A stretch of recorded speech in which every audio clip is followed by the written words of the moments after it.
Hey YouTube, so it's Thursday, I believe, Thursday or Friday, whatever, I'm not sure. Anyway, we had a dusting of snow again last night, and the temperatures are around 24 degrees today, so it's a little on the cold side. Not very much sun, but it is trying to peak out here and there. The temperature in the kiln is up around 60, so that's a good thing. So I'll be taking you for a little ride with me this morning. Other than that, not a lot going on. I'm sorry for not getting the videos up every day. I hurt one of my legs the other day when I was crawling over the pipe to go hunting, so a little bit slower than normal, which is already slow. You can see that the road's fairly clean. What this is here is stone. They put a layer of stone on here because this section of the road has, and you can see the water on the side of the road. There was a spring in the middle of this road when we first moved here, and they really didn't do a lot to fix that, so they keep fixing the road. Anyway, it's still a couple more days of deer season left. I haven't been out the past couple of days, but I really would like to get out at least once more anyway. Have to see what happens. You can see a lot of the snow is gone in the woods there. The sun hits this really hard, that's why.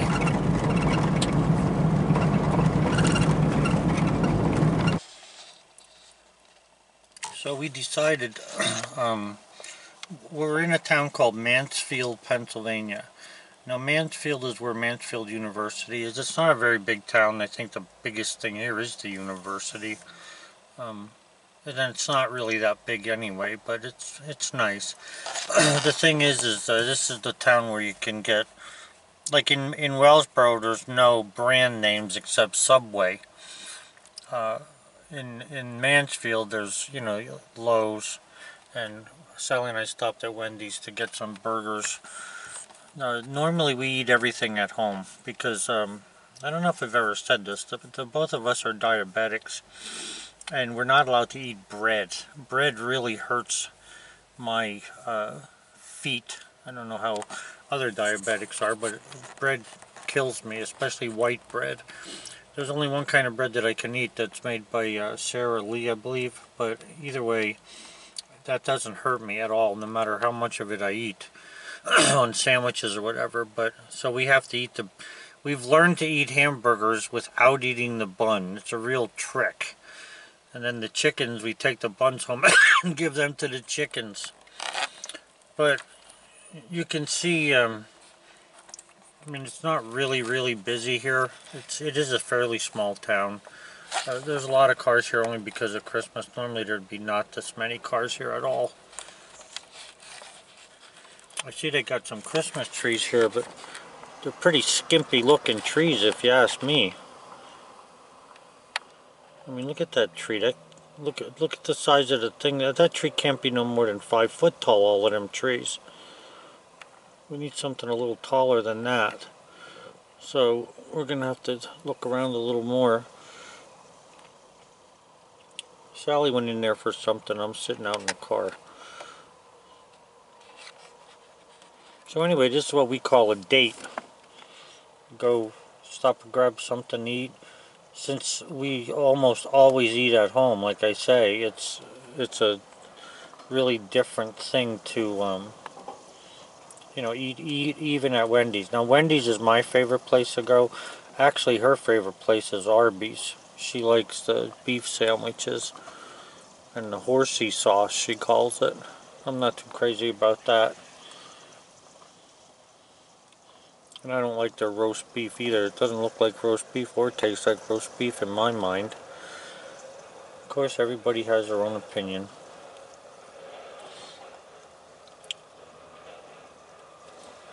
I noticed they don't have any tractors out. Now they have nothing but snowblowers out there. I don't know what kind of brand they are. They're probably some off-brand. Oh, there's Sally. I gotta go get her. Down there waiting.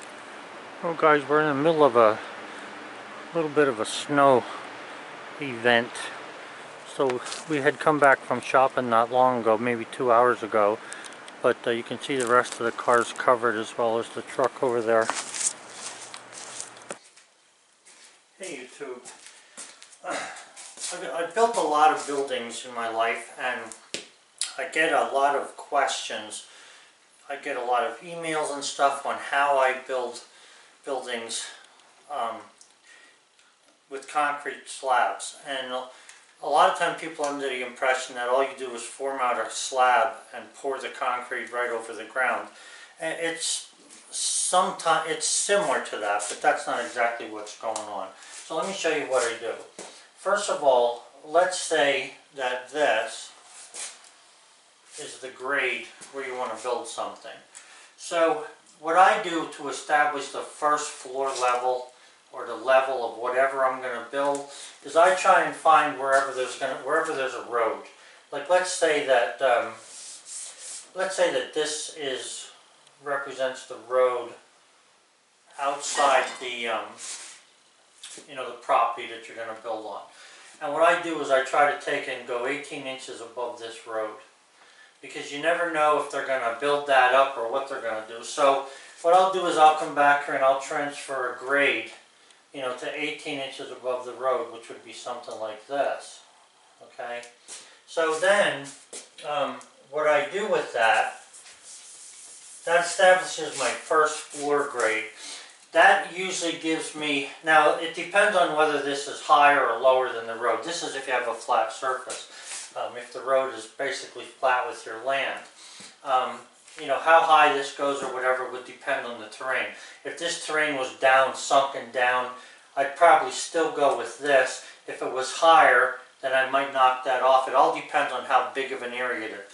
But anyway, here's what I want to get at so that I can show you this. So I just want to see in the camera there where the dirt is. So let's say that the dirt level is right there, and I've established the foundation or the top of the first floor, right? First floor level, the elevation, to be right here. Okay, so what I would do then is I would bring fill in and bring this grade level up to within, I don't know, say 8 inches of this wall.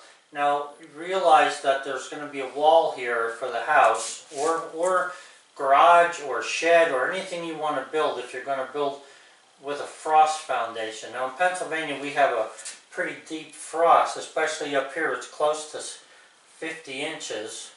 They like to say 48, but it does go lower than that. So anyway, here's what I would do. I would take, I'm going to leave that little line there to establish the elevation of where the floor is going to be. So then what I would do is I would put a grade stake there maybe, and then I would come down 8 inches with another line right on the side of a grade stake. And what I would do is bring fill in here, and I'd bring it in so that I'm at least 5 feet beyond the outside perimeter of the building. And the reason for that is so that I can sit and dig without any headaches. So I'll start putting fill in here, and I'll fill this up to whatever the size of the building is. Okay, whatever size it is, I'll fill that in so that I'm within 8 inches of the first floor. Then what I'll do is I'll put stone in there to get me within 6 inches of the first floor.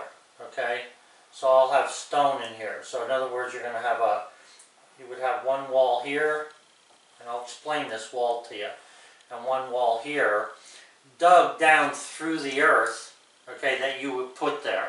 And you have to be able to compact that ground.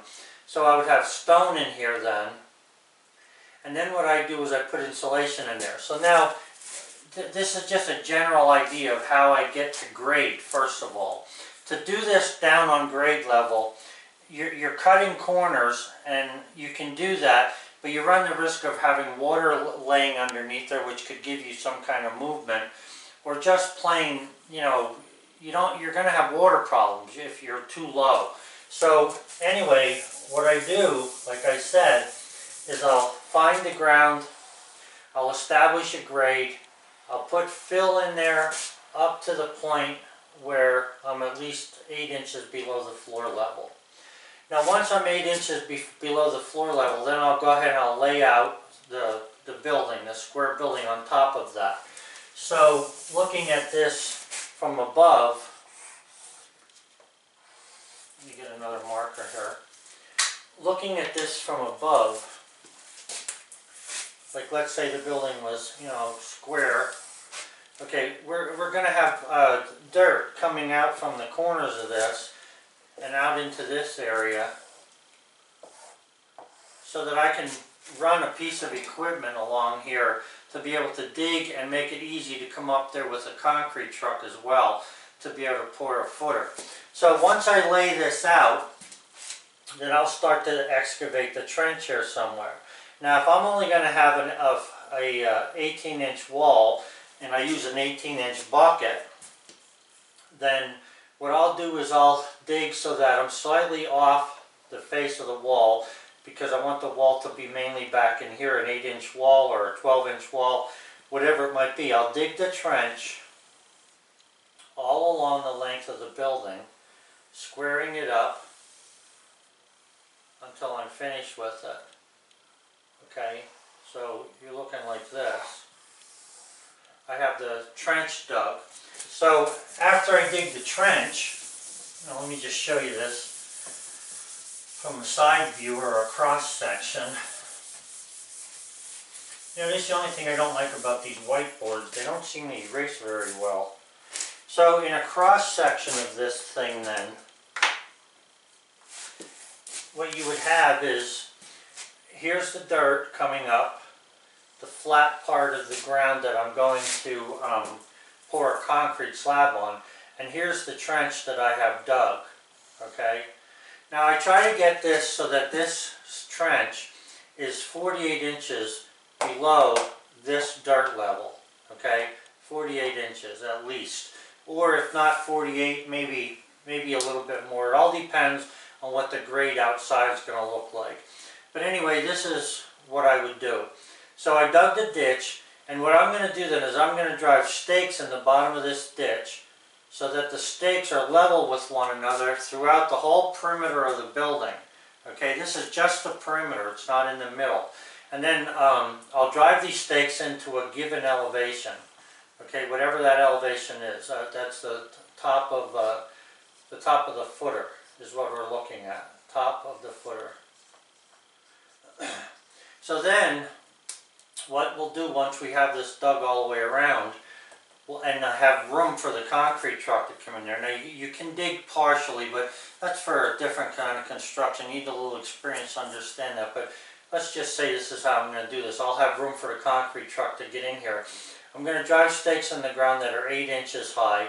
These can be metal stakes, they can be wooden stakes, it doesn't really matter.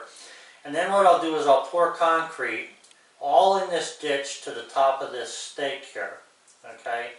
And technically, I don't even, if I put the stakes in enough places, I don't even have to go into the ditch. I can stand up here with a 2x4 or a 2x2 and a flat board on it, actually finding the tops of the stakes and knocking the concrete down with a jitterbug sort of motion to be able to get the concrete level onto that. Now, if you put the stakes too far from one another, like say if you put a stake here and one 12 feet away, it's pretty hard from this position up here looking down to eyeball that. So sometimes I'll put the stakes 4 feet away so that I can find this one, jitterbug, find this one, and then jitterbug the concrete, and I'm following where the end of the concrete is, where the truck has just poured, okay? So starting in a corner, you'd fill it up to the corner, leave it run both ways, and then go from there. Then, what I used to do, and this would save money on concrete, what I used to do is I would take and lay block in here, okay, an 8-inch block wall, and I'd come out of the ground with that 8-inch wall.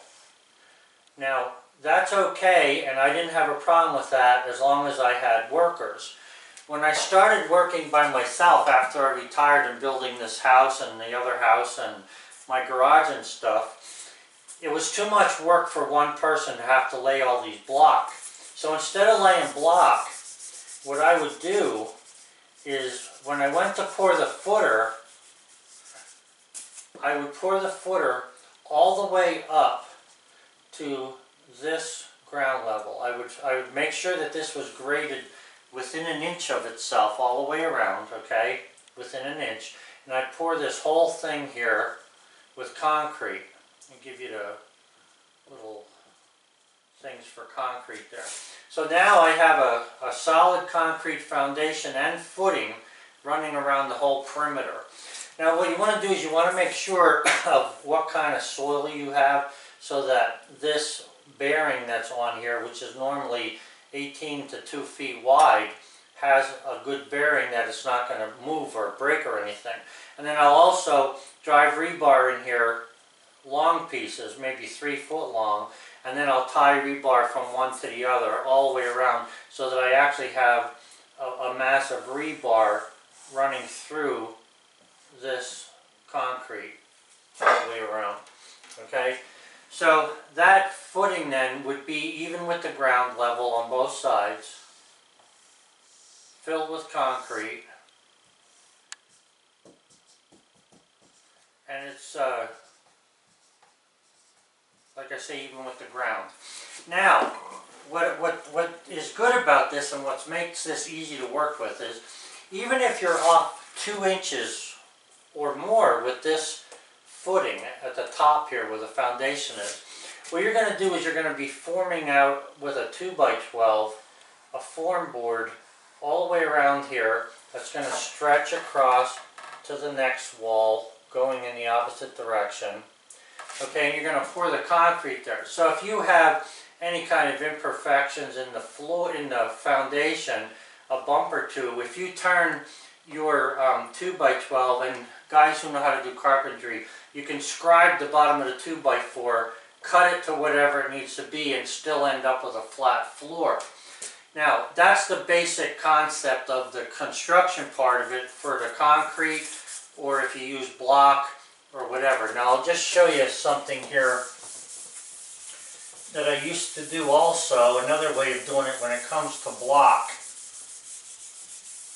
I would still put the fill in the same way, the earth fill, but the top of the cement block, let's see if I can get another marker. These markers dry out while you're working with them.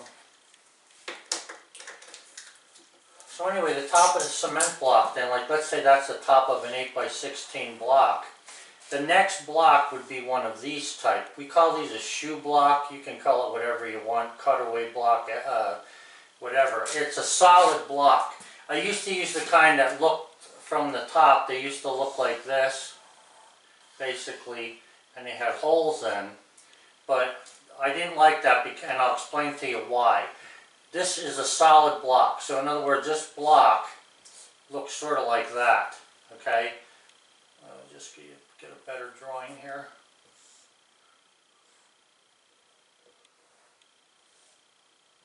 It looks kind of like this. Now what would happen here is you could pour concrete against this, put the anchor bolts in there. This is only 4 inches wide. Put the anchor bolts within the concrete or between the block, depends on how you wanted to do it. And then you could pour the slab against this and screed off the top of that block. You didn't need any forming done when you do it that way. But what I found out was, as I went through years of doing this, it was easier to do it with a form board. So I'm going to draw this. This is the 2x12, okay, form board going in whatever direction on top of this concrete foundation here. Okay, now here's what I started to do, and this worked out really good. This would be 12 inches thick at the end of the house. So inside here then, what I would do is come in here maybe 8 inches and put stone up to say the 6 or 4 inch mark, depends on how thick I wanted the slab. And I would have stone in here, and I would have, the only part of it would be a foot thick is right at this end. So then we were having trouble as time went on with insulation factor. an insulation factoring as far as getting the R value to remain up when you were doing this type of floor. So then what I started doing was I started putting 2-inch foam and following the ground and the grade and let it get lost inside the concrete at the edge of the floor. Just so that, or even at this edge here, just so that there was some sort of insulation all the way around there, okay? But you can lay the floor on the insulation, and if you don't believe me, you can look up insulation, you know, what it can take as far as compaction goes when it comes to the whole big surface of the floor. So anyway, let's say I take this, I have this form board, I put 2-inch insulation over there, okay? Now, or actually it would be right to here. Yeah, it would be to here, now that I'm thinking about it, because, you know, you're not going to be pouring concrete where the form is. Okay, so we would have 2-inch insulation. The entire floor gets insulation under it, down the slope, and then flat to the form board within the form, all right? So then, part of this is going to be backfilled. They want 12 inches showing a reveal. You can get away with a little less than that. If you need 12 inches, you might have to go to a higher board, maybe with a 2x4. But regardless, I'm just using this 2x12 to give you an example here. So you come down here with the styrofoam. This is all foam here. And then once you strip the form board off, this is concrete, okay, in here. So you no longer have the form board in place. So then, when you frame out the wall would be framed out somewhere in this area. Now you have to figure this out so you're sitting on the foundation right and everything. I'm just, you know, trying to get this as quickly as I can put up here for you. So anyway then, now you have styrofoam coming over here. And what we started to do was, we started to take the wall and set the wall in maybe a 1/2 inch off the edge of the concrete. And take 2-inch foam then and put it from the ground level up onto where the foundation is. And then we would take a piece of coil stock, come down over and wrap around this for a finished look. And what that does is it slows down this heat loss here through the concrete of hot air from, you know, when you heat the house, and it doesn't let cold air infiltrate as quickly. So this seemed to work really good, and I like this idea. I've used this already, and it does prove itself when it comes time to check the temperatures of the concrete floor. It can retain a lot more heat. And this whole thing with this insulation around this originally started when I had built a solar home for somebody. They originally started with this great big, the beginning of the front of the house, just a little thing, it was all glass. You know, 9-foot or 12-foot wide doors on 2 stories with a big opening inside. A lot of glass. I wasn't crazy about it, but it was facing south, and this concrete would heat up. Now this was much bigger on this house. It's more like a 3-foot by 5-foot edge on that. It would take heat, absorb it, and then give heat back during the nighttime or whatever, you know. But I never liked that idea as far as the solar part goes. But I did adopt it to be able to use it to maintain the heat inside the house. So anyway, this is how I put foundations in. And after years of doing it, it seems to work very well. I've done a lot of testing with it. You don't get any mice, you don't get any bugs, you don't get anything coming into the house because it's all a concrete slab. You know what I mean? That where they can dig a hole through openings where there's pipe and stuff, you don't have that problem with concrete. The other thing, when it comes to this concrete slab, you got to do all your plumbing underneath there. Now, water lines I run through the ceilings of a house, okay? Never had any problems with them, as long as you test them ahead of time. But drain lines, like say you have a toilet flange here, you know, something like this, you would set that so that it's going to be even with the concrete. Now naturally, the concrete stone level would be somewhere down in here. Okay, and you need these pipe to stick above. And what I found out was, like, they make toilet flanges that come with a cap on them for being in concrete work. You pour screed right over it, pull a tab off, you're ready to put a toilet down. But in other areas, what I learned to do was, I learned to put the pipe underneath the concrete, underneath the soil actually. And you want this soil, like I say, compacted. So what you'd have there then is you would have the pipeline running in the concrete, or under the concrete. And like, let's say you had a vent here, okay? Instead of, what a lot of contractors do is they put a vent stubbed up here 1 foot or 2 feet. What I do, and I always took, and right at the floor grade is where I put a sleeve, okay? A sleeve that would fit this size pipe, you know, but you'd have to put, and what I would do is duct tape the top of it. I duct taped the top of it so that all I had to do was, when the concrete started to dry, they would show up as a white circle. Just bump them with a hammer. You don't even have to take them apart or take the duct tape off. Just bump them and you'll find that where the concrete cracked, you know, we're talking about a small circle here, is where you would put your piping. Whether it was going to a sink, whether it was going to you know, a shower stall, it didn't matter. Now, as far as showers and stuff go, in order to give myself a little bit of leeway, what I would do is form a square box wherever a shower or a tub goes, big enough that I can fool around under there with the trap, an S-trap or whatever, and that would be filled with concrete after, or cement, or sand and then a layer of cement, so they could get at it at another time through an opening in a wall if you had to. And it's just something that I wanted to talk about a little bit. If you're interested in how I do building and why I come up with these ideas, let me know and I'll do some more on this. But for right now, we've got snow in Pennsylvania. I'm probably not going to be doing any sawmilling for quite a while yet. I'd like to get back to it as soon as I could. As soon as I get some logs, I'll do it. But let me know what you think about this, and if you would want me to continue with this type of thing, I'll show you how I do a lot of this stuff. Okay guys, have a good one.